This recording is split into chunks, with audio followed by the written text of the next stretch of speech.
Okay students, अब देख लेते हैं resistance and resistivity of a conductor क्या होता है। The property of a conductor by virtue of which it oppose the flow of current electric current through it is called its resistance. Means resistance किसी wire का क्या होता है, जो उसमें इम्प्योरिटीज़ होती हैं। मीन्स कोई भी मटेरियल प्योर नहीं होता, कोई भी कंडक्टर प्योर कंडक्टर नहीं होता, उसमें कुछ इम्प्योरिटीज़ रह जाती हैं। वही इम्प्योरिटीज़ उस कंडक्टर में करंट फ्लो के डायरेक्शन में क्या लगाती हैं, ऑब्स्ट्रक्शन लगाती हैं। ठीक है, इसी ऑब्स्ट्रक्शन को हम रेजिस्टेंस कहते हैं। इट इज़ क्लियर ना। इसको डिनोट करते हैं आर से। ये डिपेंड किस पर करेगा, वायर की लेंथ पर डिपेंड करेगा कि वायर की लेंथ कितनी है और उसका क्रॉस सेक्शन एरिया कितना है। ठीक है, यानी थिकनेस कितना है। रेजिस्टेंस क्या होगा, जैसे जैसे आप वायर का लेंथ बढ़ाते जाएंगे रेजिस्टेंस बढ़ता जाएगा, यानी resistance is always proportional to length of the wire. और क्रॉस सेक्शन एरिया बढ़ाते जाएंगे तो रेजिस्टेंस कम होता चला जाता है। ठीक है, यानी resistance is always inversely proportional to cross section area, यानी R is equal to 1/A। अगर क्रॉस सेक्शन एरिया हमें A मान लिया तो अब दोनों को कंबाइन करें तो R प्रोपोर्शनल टू L/A आ जाता है। प्रोपोर्शनल का साइन हटाते तो कांस्टेंट बढ़ जाता है। इसी कांस्टेंट को रजिस्टिविटी कहते हैं। रजिस्टिविटी कह लीजिए या फिर स्पेसिफिक रेजिस्टेंस कह लीजिए। जो कंडक्टर होगा उसके मटेरियल का ये स्पेसिफिक रेजिस्टेंस होगा। तो अब स्पेसिफिक रेजिस्टेंस यही रहने दे, बाकी को हम क्या करें, ट्रांसपोज कर दें तो आ जाएगा R इंटू A/L, जहाँ A क्रॉस सेक्शन एरिया है वायर का, L लेंथ है वायर का और R रेजिस्टेंस है जो कि इम्प्योरिटी ऑफर्ड कर रही है करंट के डायरेक्शन में। यूनिट निकालना हो तो R की यूनिट आपकी ओम होती है, क्रॉस सेक्शन एरिया है तो मीटर स्क्वायर, लेंथ मीटर में होगा, यानी ओम मीटर आपका आ जाता है यूनिट। SI यूनिट किसका, स्पेसिफिक रेजिस्टेंस का। डिपेंडेंस देख लेते हैं। If length of conductor is double, अगर कंडक्टर का लेंथ डबल कर दें तो रेजिस्टेंस भी डबल हो जाएगा क्योंकि डायरेक्टली प्रोपोर्शनल होता है। ठीक है, अगर लेंथ हम हाफ कर दें तो रेजिस्टेंस भी हाफ हो जाएगा क्योंकि डायरेक्टली प्रोपोर्शनल है। अगर हम क्रॉस सेक्शन एरिया डबल कर दें तो क्रॉस सेक्शन एरिया डबल करेंगे तो रेजिस्टेंस आपका हाफ हो जाएगा क्योंकि इन्वर्सली प्रोपोर्शनल है। और अगर क्रॉस सेक्शन एरिया हाफ कर दे तो रेजिस्टेंस डबल हो जाएगा क्योंकि ये एक दूसरे के इन्वर्सली प्रोपोर्शनल है।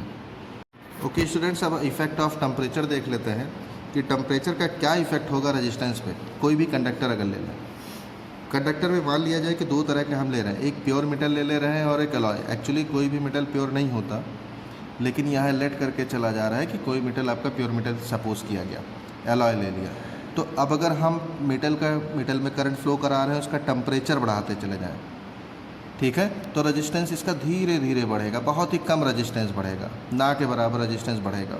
लेकिन अलॉय में क्या होगा, उसका जैसे ही हम इसका टेम्परेचर बढ़ाएंगे, अलॉय में करंट फ्लो हो रहा है, तुरंत रेजिस्टेंस बहुत ज़्यादा बढ़ जाएगा। ठीक है, रेजिस्टेंस इसका बहुत ज़्यादा बढ़ जाएगा। अब प्योर मेटल्स में आपके क्या क्या आते हैं, मैग्नीन आता है, कॉन्स्टेंटेंट आता है, नाइक्रोम के वायर आते हैं।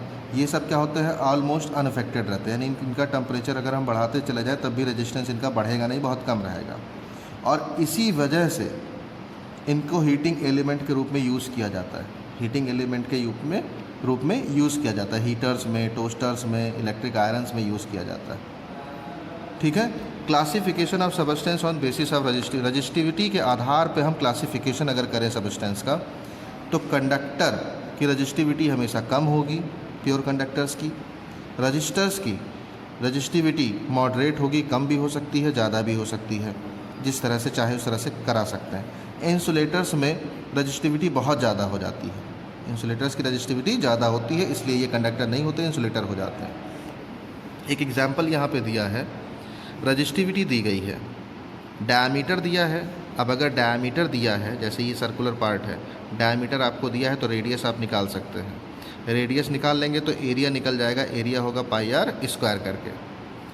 तो हमें क्या दिया है, यहाँ पे रजिस्टिविटी दी गई है, स्पेसिफिक रेजिस्टेंस दिया है ओम सेंटीमीटर में, रजिस्टेंस भी दिया है, 10 ओम का कोयल है, डायमीटर दिया है, हमने रेडियस निकाल लिया, πr² करके क्रॉस सेक्शन एरिया निकाल लिया, सेंटीमीटर स्क्वायर में क्रॉस सेक्शन एरिया आ गया। फार्मूला लगा दिया रेजिस्टेंस के लिए, रो इंटू L/A। तो L निकालना है तो L is equal to R into A/रो। R की वैल्यू रख दी, A की वैल्यू रख दी और रो की वैल्यू रख दी। सॉल्व कर लेंगे, लेंथ आ जाएगा। Now combination of resistors. पहले सबसे कॉम्बिनेशन हम बात करेंगे सीरीज़ कॉम्बिनेशन की। सीरीज़ कॉम्बिनेशन में क्या होता है, जैसे यहाँ देखिए 3 रजिस्टेंस हमारे पास, ये इसका फर्स्ट पोर्शन है। पहले रजिस्टेंस का सेकेंड टर्मिनल दूसरे रेजिस्टेंस के फर्स्ट टर्मिनल से जोड़ दिया गया है, और दूसरे रेजिस्टेंस का सेकेंड टर्मिनल तीसरे रेजिस्टेंस के फर्स्ट टर्मिनल से जोड़ दिया गया। इस तरह से अगर हम जोड़ते चले जाएं तो ये आपका सीरीज़ कॉम्बिनेशन होता है।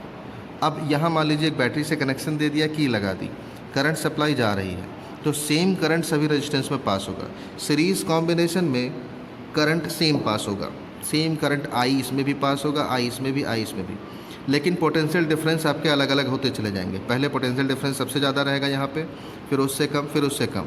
तीनों पोटेंशियल डिफरेंस अगर हम ऐड कर दें तो टोटल पोटेंशियल आ जाता है दोनों टर्मिनल के बीच, ए और बी के बीच आ जाएगा। तो अब मान लें कि R1 में V1 पोटेंशियल जा रहा है, तो करंट कितना हो जाएगा ओम्स लॉ से, V is equal to I R, तो I is equal to V upon R. तो यहाँ आपका V1 हो जाएगा V1 is equal to I R1, V2 हो जाएगा आई R2 और V3 हो जाएगा आई R3। टोटल कॉम्बिनेशन का पोटेंशियल अगर हम V मान लें और टोटल इक्विवेलेंट रेजिस्टेंस तीनों का जो भी आए वो हम R मान लें, करंट आपके पास I है ही, तो V is equal to I R होना चाहिए। अब क्योंकि टोटल V किसके बराबर होगा, V1 plus V2 plus V3, तो अब सबकी वैल्यू रखते हैं। V की वैल्यू कॉम्बिनेशन में आई आर हो गया, V1 की वैल्यू आई R1, V2 की वैल्यू आई R2, V3 की वैल्यू आई R3। वैल्यू पुट की, I को कॉमन लिया, दोनों तरफ से कैंसिल लिया, ये इक्विवेलेंट रेजिस्टेंस आ गया। यानी अगर सीरीज़ में रेजिस्टेंसेस जुड़े हुए हैं तो उनका इक्विवेलेंट रेजिस्टेंस कैसे निकालेंगे, तीनों को डायरेक्टली ऐड कर देंगे। पैरेलल कॉम्बिनेशन की बात देखते हैं। पैरेलल कॉम्बिनेशन में इस तरह से ऐड किया जाएगा। सपोज दैट कि 3 रेजिस्टेंस हमारे पास हैं, ये पहला टर्मिनल, ये दूसरे रेजिस्टेंस का पहला टर्मिनल, ये तीसरे रेजिस्टेंस का पहला टर्मिनल। तीनों के पहले टर्मिनल किसी एक पॉइंट से जोड़ दिया जाए और दूसरे टर्मिनल सबके किसी एक पॉइंट से जोड़ दिया जाए, तो ऐसा कॉम्बिनेशन आपका पैरेलल सीरीज आ जाता है, यानी पैरेलल कॉम्बिनेशन आ जाता है। ठीक है, जैसे पैरेलल लाइंस होती हैं। तो केवल हमें 2 ही टर्मिनल मिले हैं यहाँ पे, ए और बी, जहाँ ये कनेक्ट है। आई सप्लाई अगर जा रही है तो यहाँ से डिवाइड हो जाती है, I1 I2 I3, यानी हर रजिस्टेंस में अब करंट अलग अलग हो गया।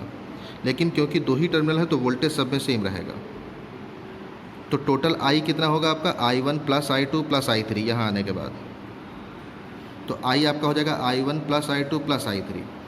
इक्विवेलेंट रेजिस्टेंस अगर हम R मान लें तो I is equal to V upon R होना चाहिए, क्योंकि टोटल पोटेंशियल V है, इक्विवेलेंट रेजिस्टेंस R है, तो I is equal to V upon R Ohm's law से। पहले रेजिस्टेंस में करंट जा रहा है I1, ठीक है, तो I1 की वैल्यू कितनी हो जाएगी, क्योंकि I is equal to V upon R, तो I1 is equal to V upon R1, I2 is equal to V upon R2, I3 is equal to V upon R3। यहाँ हमने वैल्यू पुट की है, V common हो गया है, सब में कैंसिल कर दिया, तो 1 upon R is equal to 1 upon R1 plus 1 upon R2 plus 1 upon R3। ये फार्मूला लगाएंगे जब पैरेलल में जुड़े हुए हो रेजिस्टेंस, और R को कैलकुलेट करेंगे। 2 रेजिस्टेंस, अगर केवल 2 रेजिस्टेंस है तो ये हटा दें और इनको कैलकुलेट कर लें डिनोमिनेटर इक्वल करके। यहाँ हमने किया है, R निकालना है तो यहाँ हम इसका रेसिप्रोकल कर देंगे, यानी 2 रेजिस्टेंस आपको दिए हैं R1 R2, उनका सीरीज़ पैरेलल कॉम्बिनेशन निकालना है, तो R1 R2 यानी दोनों का मल्टीप्लिकेशन अपॉन दोनों का एडिशन। इलेक्ट्रिकल एनर्जी जो कंज्यूम होगी देख लेते हैं। Electricity is a form of energy, क्योंकि इलेक्ट्रिसिटी किसी भी कंडक्टर में फ्लो होती है तो एनर्जी के फॉर्म में होती है, which can be transform into other form, जिसको हम अदर फॉर्म में चेंज कर सकते हैं। जैसे फ़ैन हम यूज़ करते हैं तो उसमें इलेक्ट्रिक एनर्जी को हम मैकेनिकल एनर्जी में चेंज करते हैं। तो एक्चुअली इलेक्ट्रिसिटी क्या है, एक एनर्जी का फॉर्म है जिसको एक फॉर्म से दूसरे फॉर्म में हम चेंज कर सकते हैं। If Q be the charge, मान लीजिए Q चार्ज फ्लो हो रहा है किसी सर्किट में, पोटेंशियल डिफरेंस V के अंतर्गत, तो इलेक्ट्रिकल वर्क डन कितना हो जाएगा, potential into charge. Work done क्या होगा, पोटेंशियल इंटू चार्ज। अब Q इज इक्वल टू आप जानते हैं I इंटू टी होता है, वैल्यू हमने पुट कर दी, तो VIT आ गया, ये वर्क डन आ गया आपका। इलेक्ट्रिकल एनर्जी का जो वर्क डन होगा, जो वर्क डन होता है वो इलेक्ट्रिकल एनर्जी के रूप में उसमें स्टोर हो जाएगा, तो वो VIT हो जाता है। तो इलेक्ट्रिकल एनर्जी आपके पास आ गई। ये वोल्ट है, ये एम्पियर है, ये सेकंड है, वोल्ट एम्पियर सेकंड। अब क्योंकि वोल्ट और एम्पियर VI आपका होता है पावर, यानी वाट हो जाता है, यानी 1 joule is equal to 1 watt second. Commercial unit निकालनी है तो 1 kWh में निकालते हैं, यानी 1 किलोवाट आवर लिखा है तो इंटू 1 आवर कैलकुलेट किया है, इसकी वैल्यू आती है 1 kilo watt hour is equal to 3.6 into 10⁻6 joule. Power अभी हमने बात की, पावर क्या होता है, work done upon time period, work done upon time period. Work done हमने निकाला कितना, V I T upon time period T है, T T cancel out, P आ गया वी आई, तभी हमने यहाँ वी आई कहा था, वी आई को पावर बताया था, वाट में काउंट करते हैं। ठीक है, पावर का यूनिट क्या हो गया, जूल इंटू सेकेंड, यहाँ हमने निकाला है वाट आया था, यदि वोल्ट एम्पियर जूल में हो गया और ये सेकंड में हो गया, तो आपका कितना आया, जूल पर सेकंड मीन्स वाट आ गया। तो पावर को हम किस में कैलकुलेट करेंगे, SI यूनिट में, वाट में। 1 watt is equal to 1 joule per second, 1 kilo watt means 1000 watt, 1 mega watt is equal to 10⁻6 watt.